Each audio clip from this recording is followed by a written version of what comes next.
C'est un départ aux premières lueurs du jour. À bord de ce bateau, des plongeurs dunkerquois et une équipe d'archéologues en direction d'une possible épave de la célèbre opération Dynamo, celle d'un chalutier britannique du nom de Westella. Il a été réquisitionné en 1939 par la Royal Navy et équipé pour la lutte anti-sous-marin. Là, la question aujourd'hui, c'est de savoir si ça peut être le Westella ou pas, ou si ça peut être un autre navire.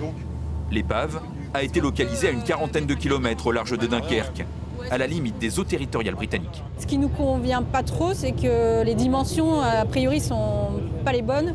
On a un site qui fait 20 mètres de long, alors que le navire faisait 46 mètres de long. Et du coup, il faut qu'on descende absolument en fond pour lever le doute, savoir si c'est cette épave-là, si c'est un autre navire. Peut-être que sous l'eau, les plongeurs vont pouvoir trouver un élément d'artillerie, par exemple, qu'on pourra mesurer, puisque c'était un navire qui a été modifié pour la guerre et pour lequel on sait que, par exemple, il y avait de l'armement. Les sondages réalisés en surface se confirment. Une épave gît bien là, par 30 mètres de fond, dans les eaux sombres de la mer du Nord.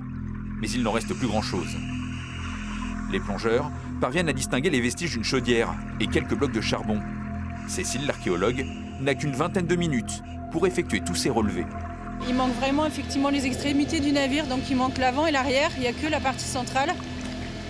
Est-ce que c'est le Westella ou est-ce que c'est une autre unité? Ça fait peut-être plutôt penser à un cargo. À vérifier, il faut creuser dans les archives pour savoir. Le 2 juin 1940, le Westella a sauté sur une mine allemande alors qu'il transportait des grenades anti-sous-marines, ce qui pourrait expliquer la grande détérioration de l'épave. Mais le doute subsiste. La largeur n'était pas la bonne, non? Il manque 1 mètre. Il manque 1 mètre. Mais là, on a vraiment la largeur du bateau. Pour la seconde exploration du jour, l'équipage se rapproche de la côte, entre Dunkerque et Gravelines. L'épave, cette fois, est bien connue des plongeurs et beaucoup mieux préservée. Un chalutier de Boulogne qui a été réquisitionné en 1939 et armé comme dragueur de mines. Ils étaient 4 chalutiers de Boulogne qui ont été appelés à Dunkerque, d'abord pour ravitailler les soldats français, etc. Et ensuite, ils ont commencé à faire des allers-retours vers l'Angleterre pour évacuer des soldats.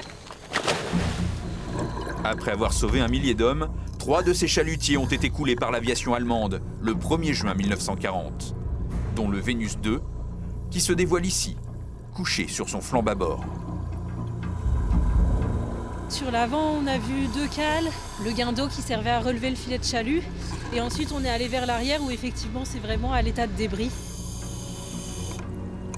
On n'est pas là pour réécrire l'histoire de Dynamo, elle est bien connue, elle a été très bien documentée. On est vraiment là juste pour apporter des éléments de détail. C'est des épaves métalliques, elles se dégradent quand même assez rapidement du fait de la corrosion.